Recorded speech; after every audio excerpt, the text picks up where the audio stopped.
Ang pagkakaroon ng isang malakas na sandatahan ay palatandaan ng pagkakaroon ng magandang puwersa at kapangyarihan ng isang bansa. Kaya naman nahahati rin ang mga sundalo sa 4 na uri. Sila ang mga armies, navies, marine corps at air force. At kung sakali mang mayroong mga labanan, ang bansang may pinakamaraming sundalo ang paniguradong nakalalamang.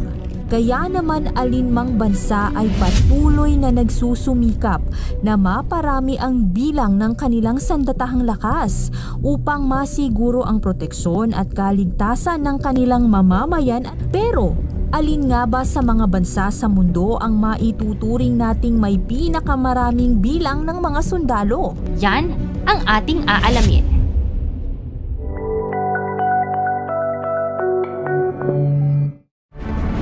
Pang-10 ay ang Egypt. Isa ang bansang Egypt sa maituturing na may pinakamaraming bilang ng mga sundalo. Sa kasalukuyan ay umaabot na sa 450,000 armies mayroon ang Egypt. Matatagpuan sa Cairo, Egypt ang kanilang Egyptian Military Operations Authority. Nasa pang-9 na pwesto naman ay ang bansang Vietnam. Higit ring pinahahalagahan ng isang Asyanong bansa na Vietnam ang pagpaparami ng mga sundalo sa kanilang bansa. Sa ngayon ay umaabot na sa mahigit 480,000 na mga manananggol mayroon ang bansang ito. Mula pa man taong 1944 ay nabuo na ang People's Army of Vietnam sa pamumuno ng kanilang dating Pangulong Ho Chi Minh upang labanan ang mga dayuhan tulad ng French colonial forces at Japanese occupiers. Pang-8 naman ay ang bansang Iran. Talaga namang hindi natin maitatanggi na kilala ang Iran sa larangan ng digmaan at pakikipaglaban. Tila naitanim na nga yata sa mga mamamayan rito ang katapangan. Kaya naman hindi na rin nakapagtataka na isa sa pangunahing pinahahalagahan ng bansang ito ay ang pagpapatibay ng kanilang sandatahang lakas sa pamamagitan ng pagpaparami ng mga miyembro nito. Dating Persian Empire ang bansang Iran na napakalakas noon sa buong mundo. Ayon sa modern history, mahigit 9 na dekada na nang matatag ang Iran Army. Sa ngayon ay umaabot na sa mahigit 550,000 ang mga sundalo na mayroon ang Iran. Pang-7 naman sa kasalukuyan ay ang South Korea. Sa likod ng pagpaparami ng kanilang magagaling na artista o kilala nating mga K-pop stars na talaga namang tinitilian maging nating mga Pinoy, abay may isang hukburin palang pinaparami din dito sa kanilang bansa. Ito ay ang kanilang mga mandirigma. Isa ang South Korea sa may pinakamaraming sundalo sa buong mundo na umaabot na nga ngayon sa bilang na 625,000. Taong 1948 nang maitatag ang The Republic of Korea Armed Forces. Samantala, sa Seoul, South Korea naman matatagpuan ang kanilang headquarters. Pang-6 ay ang bansang Pakistan. Ang sandatahang lakas ng Pakistan ay naitatag noong taong 1947. Sa ngayon ay naparami na nila ng hanggang 654,000 ang kanilang mga sundalo. National security at national unity ang pangunahing layunin ng Pakistan sa kanilang pagbuo ng isang matatag na armed forces. Pang-5 ay ang Russia.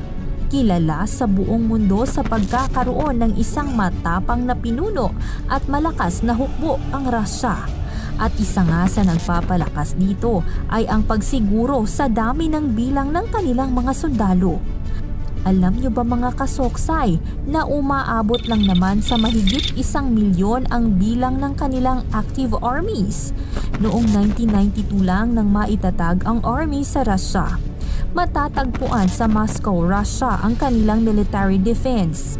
Maliban sa dami ng kanilang mandirigma, nasa sa kanila rin ang mga malalakas na nuclear power at air force. Pang-4 ay ang North Korea.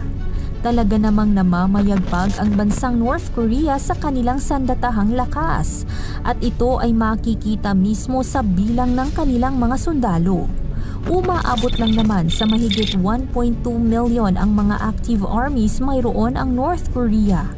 Matatanda ang sa inauguration ni Joe Biden nang magpakawala ng missiles ang North Korea na tinawag rin ng media na world's powerful weapon. Pangatlo ay ang United States of America.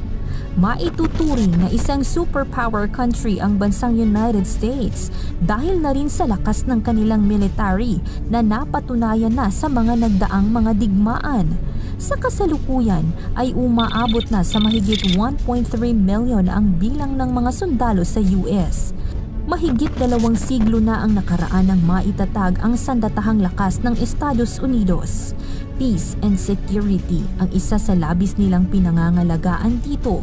Samantala, ang headquarters naman nila ay matatagpuan sa Virginia, USA. Nasa pangalawang pwesto naman ay ang India. Umaabot na sa kasalukuyan sa mahigit 1.4 milyon ang sundalo na mayroon ang bansang India. Bilang isa ito sa higit nilang pinagtutuunan ng pansin. Layunin nilang mapanatiling madepensahan at maprotektahan ang kanilang bansa sa anumang uri ng banta. At syempre, ang nasa unang pwesto ay ang bansang China. Bilang bansang may pinakamaraming tao sa buong mundo, ay nasa kanila rin ang may pinakamaraming sundalo. Sa ngayon, ang China ay mayroon lang namang 2.1 million active military. Tinawag ang kanilang hukbo na PLA o People's Liberation Army of China na pangunahing tungkulin ay ang masiguro ang soberanya, teritoryo, integridad at seguridad ng buong China. At kung iniisip nyo kung ilan naman kaya ang mga sundalo na mayroon tayo dito sa Pilipinas, sa ngayon ay mayroon tayong 125,000 na mga militaries, samantalang 130,000 naman ang mga reserved personnel. Hindi masusukat ng bilang ng armas o galing sa pagkikipagyera ang tsansa ng isang bansa na manalo sa isang digmaan. Dahil sa digmaan, walang panalo. Lahat ay talo. Hindi lamang ekonomiya ang apektado ng ganitong kaguluhan, dahil ang pinagkatalunan ay ang mga inosenteng sibilyan. At yan ang 10 mga bansa na may pinakamaraming sundalo sa buong mundo. Ikaw Kasoksay, pangarap mo rin bang mapabilang sa hukbo ng mga tagapagtanggol ng bansang ito? Ibahagi mo naman ang iyong komento.